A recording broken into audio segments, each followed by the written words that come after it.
Hey guys, welcome back to the terrestrial tech. मैं हूं शुभम गुप्ता और आज हम बात करने वाले हैं मेटा मटेरियल्स के बारे में, जिनमें काफ़ी यूनिक प्रॉपर्टीज़ होती हैं और जानेंगे कि ये किस तरह हमारे काम आता है। तो चलिए वीडियो स्टार्ट करते हैं।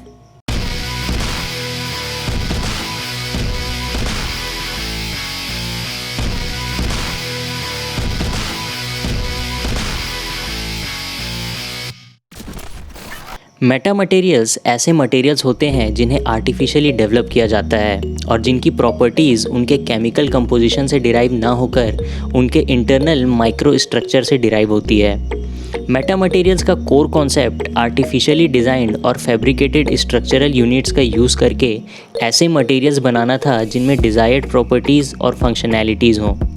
इन स्ट्रक्चरल यूनिट्स, जिन्हें कॉन्स्टिट्यूएंट आर्टिफिशियल एटम्स और मॉलिक्यूल्स ऑफ मेटा मटेरियल्स कहते हैं, उन्हें किसी भी शेप और साइज़ में टेलर्ड किया जा सकता था। इनके लैटिस कांस्टेंट और इंटर एटॉमिक इंटरैक्शन को आर्टिफिशियली ट्यून किया जा सकता था और तो और इनके डिफेक्ट्स को डिज़ाइन करके कहीं भी प्लेस किया जा सकता था। इंजीनियरिंग का यूज़ करके इन नैनो स्केल यूनिट सेल्स को डिज़ायर्ड आर्किटेक्चर और ज्योमेट्री में अरेंज करके इन मेटा मटेरियल्स के रिफ्रैक्टिव इंडेक्स को पॉजिटिव, ज़ीरो और यहाँ तक के नेगेटिव वैल्यूज़ में ट्यून किया जा सकता है। इन्हीं कारणों से मेटा मटेरियल्स को हम अपने हिसाब से डिज़ायर्ड प्रॉपर्टीज़ और फंक्शनैलिटीज़ में डिज़ाइन कर सकते हैं, जो कि नेचुरल मटेरियल्स में अटेन नहीं की जा सकती। मेटा मटेरियल्स के थ्योरेटिकल प्रॉपर्टीज़ को पहली बार 1960s में विक्टर वेसेलागो ने डिस्क्राइब किया था, जिनका main focus negative index materials के थ्योरेटिकल कॉन्सेप्ट्स पर था। पर सेंचुरी ख़त्म होते होते उनका कॉन्सेप्ट रियलिटी में बदल गया।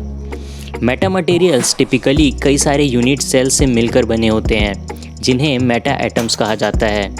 इन यूनिट सेल्स को मेटल्स या डाई इलेक्ट्रिक्स जैसे प्लास्टिक्स का यूज़ करके मैक्रोस्कोपिकली बिल्ड किया जाता है। इनकी शेप, साइज़, ओरिएंटेशन, ज्योमेट्री और अरेंजमेंट लाइट्स को अनकन्वेंशनल मैनर में अफेक्ट कर सकते हैं, जैसे रेजोनेंस क्रिएट करना और मैक्रोस्कोपिक परमिटिविटी और परमिएबिलिटी के लिए अनयूजुअल वैल्यूज़ क्रिएट करना। मेटा मटेरियल्स दो कारणों से काफ़ी प्रॉमिसिंग माना जाता है। पहला रीज़न ये है कि मेटा मटेरियल्स मौजूदा ऑप्टिकल डिवाइसेस के एक्सट्रीम मिनिचराइजेशन को एनेबल करता है।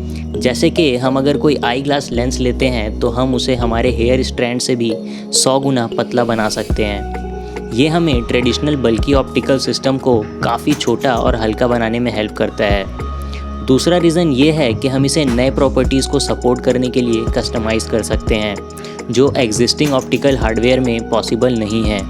इसका सबसे बड़ा एग्जांपल ये है कि आज हाई रिजोल्यूशन कैमराज इतने छोटे कर दिए गए हैं कि वो हमारे सेल फोन्स में फिट हो जाते हैं। मेटा मटेरियल्स की जो सबसे इम्पॉर्टेंट प्रॉपर्टी है वो है इसकी लाइट और दूसरे रेडिएशन के रिफ्रैक्शन का नेगेटिव इंडेक्स।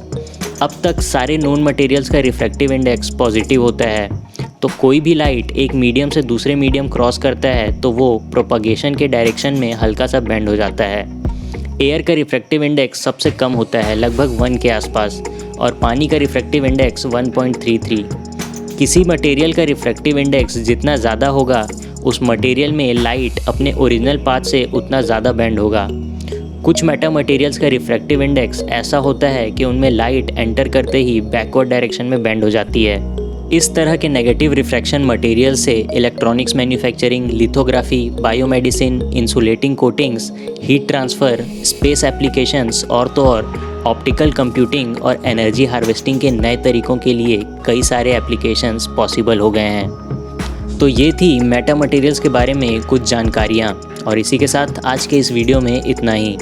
फिर मिलेंगे हमारे अगले वीडियो में ऐसे ही कुछ इंटरेस्टिंग टॉपिक्स के साथ।